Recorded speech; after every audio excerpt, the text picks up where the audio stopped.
What's up guys, Lvladen here, and today I'm coming at you with a video on the live 11.0.5 realms. Now, we are evaluating the changes for all the Paladin talent trees right here. So I didn't get to play much PTR. I hopped on a couple times to test out Eye for an Eye, and then PTR went down for a while and I was unavailable to test. So here we are testing out the live realms. I actually had a fairly decent 3 session. We just went 14 and 6. Jumping up and rating pretty decent chunk. Played Ret Paladin, Fury Warrior, H-Pal. And one of the highlights of this patch is definitely going to be how strong Holy Paladins are. And now with one of the new talents, Light's Revocation, Ret Paladins actually can play with Holy Paladins, and it's pretty beneficial. In addition to this, we also have Holy Reprieve, which synergizes very well with Holy Paladin as your healer. So first off, I want to start off with the build that I ran for the vast majority of the games here. So the talent portion on the Retribution side did not change much. I used to put 1 point into Consecrated Ground, which used to be on the Ret tree, but that has since moved to Zealot's Fervor. Zealot's Fervor synergizes extremely well with Seal of the Crusader here, which basically is our old Crusader's Reprieve, except now it's just the healing portion and it's auto attacks. It's not just Crusading Strikes. So you can play this if you wanted to play Templar Strikes. This heal has been a significant portion of my overall healing. It's pretty low, but over the course of a game, you'll notice it adds up and allows your healer to conserve a little bit of mana. We have another one of those types of talents down here, Lightbearer. Now, Lightbearer does not actually trigger the healing that you do on like, it doesn't splash your healing onto your friendly targets. It only splashes your healer's healing onto friendly targets nearby. I find this extremely beneficial when playing with a warrior. It was doing about 5-6 million healing, which is roughly, I think, like 12 to 15% of my overall healing, which is pretty nice. We also have Inspired Guard, which is allowing our Word of Glory during Divine Protection, which, by the way, Word of Glory also got a 10% buff. But Inspired Guard allows our Word of Glories to actually recover ourselves. So for the first time in a long time, it's actually worth, even in dampening, when you're getting low, you can just spam Word of Glory and your HP actually moves. It shifts. And I'm not even playing Herald of the Sun, in which case it would be even more effective. I'm just sticking with Templar right now. By the way, Templar is my favorite hero talent spec. All the games that I played Templar, and I'm finding it very successful so far. No walls. Another surprisingly good talent right here is Holy Ritual. Now, every time you cast a blessing and when a blessing ends, you heal your friendly targets, and this adds up over the course of a game. So these 3 talents right in the middle here are super nice for allowing your healers to hold on to their mana and making your team overall a little bit more tanky. You also have Worthy Sacrifice right now, which is bugged. I was gonna chuck this out and say it's a terrible talent, except I would play it right now until it gets fixed because it's not triggering the cooldown of Sacrifice, so you can kind of double sacrifice. And I was playing with an H-Pal, and we were both playing Worthy Sacrifice. It was a little silly. And then we fought this one Holy Paladin who I have no idea what happened, but he had permanent sacrifice up. So there might be more bugs than just Worthy Sacrifice. He had permanent sacrifice, and he had 5. I'll post the clip later on, maybe later on this week, but he had 5 Blessing of Protections within a 3-minute game. I have no idea what he was doing, but it kept happening. A talent that I thought was going to be good that's actually not that great is Selfless Healer right here. I played Selfless Healer plus Light Celerity. Still garbage. Still not worth taking. Your passive heals are a lot stronger than Selfless Healer here. That's mostly probably because Light Celerity is nerfed in PvP combat, but I mean, even if this was buffed, it's still not that great.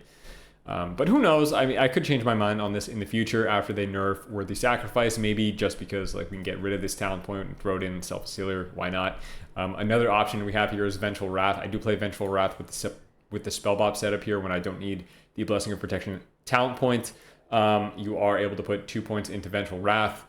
It does pretty good damage, and it's definitely solid in BGs and in BG Blitz because people are more frequently at lower percentage HP in BGs, rather than an arena where they're going to be hovering either at max HP or 80 or 50, but rarely are they at 30% HP or I'm sorry, 35% HP. Another missed talent, which I don't think is actually that great, it's kind of a bait, is Stoicism. So this is, or stoicism, something like that. It's actually only 10% in PvP combat, which unless you're fighting a sub-rogue, honestly, this becomes a situational talent, in which case if I wanted to take stoicism, I would probably end up dropping, you definitely have to drop Worthy Sacrifice, especially since it might be fixed later on. You could probably get rid of maybe honestly 1 point in Sanctified Plate, since it's nerfed in PvP combat as well, I'm pretty sure. But you could also get rid of I suppose Seal the Crusader, because in matches against Sub-Rogue Frostmage, you're really not going to have much melee uptime anyway, so you could drop Seal the Crusader. I definitely would not drop Seal the Crusader into comps where you are going to have high uptime. It's just not going to be beneficial. But in comps with a high amount of CC and a high amount of kiting potential, Shield the Crusader may be a little bit less mandatory. Maybe you could go for that 10%, but that's very, very niche. You're only doing that against sub-rogues, which, by the way, I did not see. I still saw constant Feral Druids today in the arena. Feral Druids, Hunters, Shadow Priests, Affliction Warlocks, those all seem like the S tier specs right now. I saw, actually, you know what I saw coming out of the woodwork was Enhancement Shamans. Enhancement, I saw Enhanced Unholy DK, and I saw Enhanced Fury Warrior. We beat all of the Enhanced teams, but Enhanced definitely looks like it's better than it was before. At least the damage profile. So I think that's about it for useful new talents. I mean, a lot of people were asking me about, in streams today, about what I thought about Repentance and Light's Countenance. Countenance? Oh my god, I can't talk today, guys. I'm fried. I'm ready to go to bed. We're going to bed in 30 minutes from now. You're never getting this off, by the way. You're just never getting this off realistically. It's niche. Maybe you could with super high haste levels, but I feel like if you're going to play, I'm going to call this Polymorph. If you're going to play Polymorph, then you should just be an H-Pal. Because you're sitting there juking, hardcasting, Repentance too much. I don't think, at least in the comps that I was playing. In Ret Warrior, I don't see this having super high value. Maybe in other comps, you can have it a little bit more higher value. I also don't think Ret is going to be the kill target in Ret Warrior anymore. Eye for an Eye, surprisingly very, very strong. So they PvP buffed Eye for an Eye, which is super nice. So it hits for about 119k. 110k, those were the ticks that I was seeing for Eye for an Eye. And it was somewhere in my number 6 to number 5 damage range, like highest damaging spell. So it's surprisingly very strong. People are going to figure out very quickly that you should not be attacking into Divine Protection, which is amazing. Also, I have been playing into mixed melee spell damage cleaves. I started playing Spellbreaker. I think this is a very solid PvP talent now. Worthy of taking over Luminescence if you are playing into like a mixed, like maybe like another Red Paladin or a Demon Hunter or something like that. If you are playing into pure physical cleave like a jungle, so that's Feral Druid, Hunter, or like a Windwalker Warrior cleave, then Luminescence is still probably fine. Honestly, maybe even spreading the word is pretty good, but who knows? There's a lot of different things that we're going to have to play around with as we experiment with the new build. But overall, I give this probably like an 8 out of 10 on the rework here. Some things that I am a little bit disappointed about are Seed of Liberty. Obviously, this is a choice node with Blessing of Freedom. You're never going to play this in PvP. Sucks. Maybe you can get away with it in Battleground Blitz, but I mean, no, just don't. Because if you do play Seed of Liberty, then you have to sacrifice a point somewhere from the talent tree to take Divine Spurs. Otherwise, it's just never worth taking this talent. And I don't know, honestly, like maybe you would get rid of Unbound Freedom because you're going to be running around in a Battleground solo anyway. So I suppose you could maybe run it that way. But I mean, still, in Arena, in rated and ranked and coordinated PvP, Blessing of Freedom is definitely far better than Divine Seed. It sucks, but I mean, oh well, hit or miss. And then also our other miss is probably this talent here. We just don't have enough points to realistically pick it up. And I mean, maybe we will after they fix Worthy Sacrifice and you don't have to run it anymore. So we'll see. All in all, I really enjoy the ret buffs. I don't exactly feel the 6% damage increase. Some people have told me that they do feel it, and others, I had someone tell me that their tooltips read lower. I don't know. 6% is such a small number to really be able to feel.